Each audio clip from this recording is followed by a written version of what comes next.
join us. We are privileged now to have Michael Obasi, who is a media aide to the Director General of the National Sports Commission, Honorable Bukola Olopade, joining us right here in Abuja virtually. Good morning, good evening rather, Michael. Of course, good to have you on the show this Wednesday evening. Very good evening to you. I don't know if you can hear me clearly. Yes. Very good evening to you, and it's a pleasure being on your show today. Yeah. Okay. If you can put up your video, Michael, it will be better so that the whole world can see you on the show this evening. Of course, if you can help put up your video. Let's talk about the 22nd edition of the Sport Festival now. Ogun did a great job. You were on ground even before the Sport Festival started.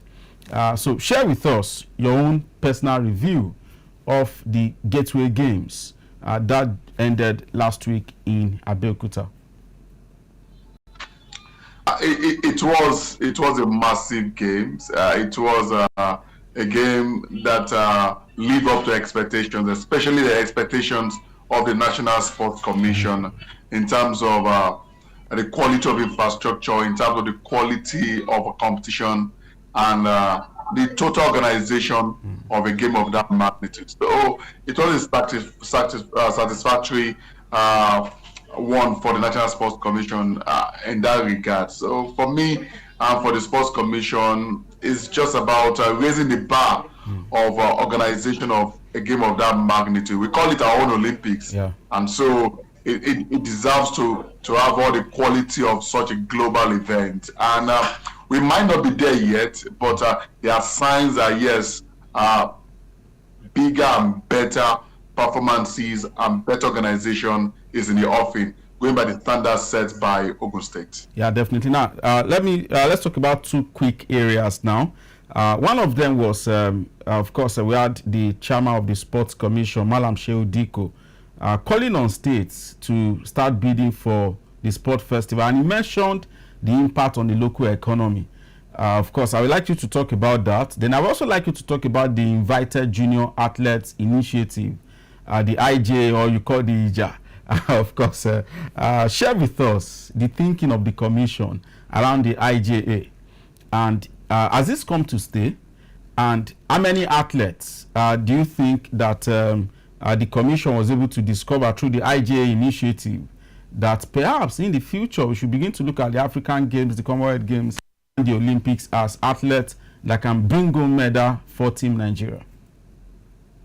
A very good question. Starting from the economics of such a game, the National Sports Commission, as it's where right about now, is not only focused on just having sports as a recreation. Sport is now big business. The economics of sports is very germane to the development of the country, and that's why Mr. President Bola Ahmed Tinubu brought in expatriates, technocrats, as it were, the likes of Malam Shehu Diko as the chairman of the Sports Commission, and heavily supported by the DG of the Sports Commission, Honorable Bukola Olopade, individuals who have years of experience in sports marketing, sports management, and sports business. And so when you look at, we can't quantify in naira and kobo in totality the economics of that, of hosting a game of that magnitude for Ogun State, because from hotelier to transportation to employment capacity for ad hoc staffs, to different facets of the economy were affected by hosting such a game. Even before the game even started, don't forget that the infrastructure that were scattered all over Ogun State, from Shagamu to Ijebu-Ode, to Ijaje, to Abeokuta, you know, all of these infrastructures were put in place, and workers were employed to do all of those businesses. And so in Naira and Kobo, you will discover that you can't quantify it. Almost all the big hotels in Abeokuta were occupied during the games. You understand? Yeah. And something that is like a typical export for Ogun State, their direct clothing business was taken to another new level. Everybody was buying Adire. Even the international athletes that came from England, from the United States, bought Adire back home. Imagine the number of Adires that were sold by the sellers, wholesale wise, retail wise, and all of that. So we can't quantify the small scale businesses around the stadium, around Babcock, around the Shagamu, and all of that. So that's why you see the chairman of the National Sports Commission, Malam Sheudiko, was emphasizing the importance in total economic business of hosting a game of that magnitude. It's going to affect the total economic periscope and ecosystem of a state and a country at large. And so I'm not surprised that we are now seeing states now showing more interest in hosting the games. I can tell you for free that, of course, Enugu is the host of the next one. Yeah. We understand that states are already showing interest to bid for future games because of what they've seen.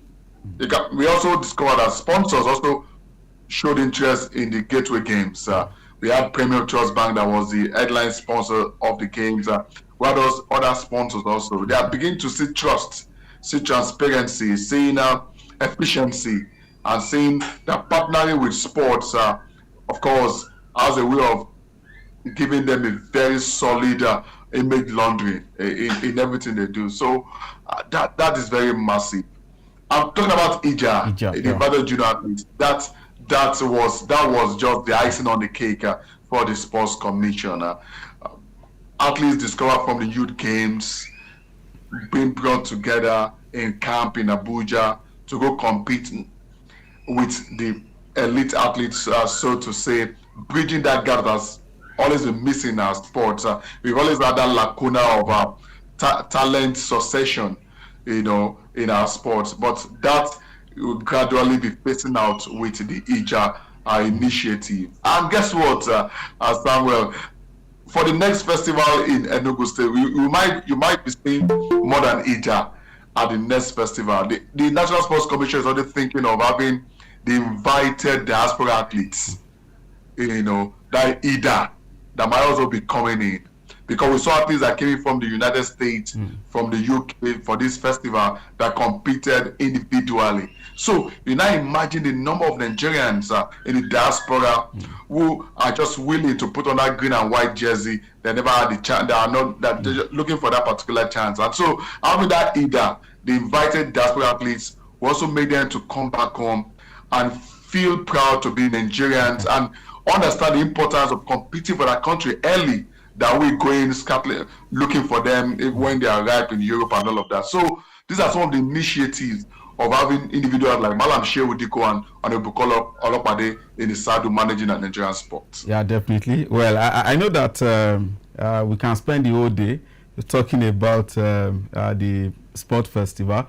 So I think we'll just find another time to talk about Enugu, what to expect. I know that Malam Sheudiko, seasoned sport administrator, Honorable Bukola Olopade, seasoned sport administrator, have so much to offer, and I know that Enugu will even be better than Ogun, going by their experience. Of course, Honorable Bukola Olopade also was in Enugu recently. You talk about the Enugu Marathon. It was quite a great one. Thank you so much, Michael Obasi, for your time on the show this evening. Of course, and thank you also. I know you had to sort out some emergency just to make it. And our regards from ADBN Sports to Honorable Bukola Olopade. Thank you so much. Always a pleasure to be on your show. Thank you so much. Yeah, thank you, Michael Obasi, right there.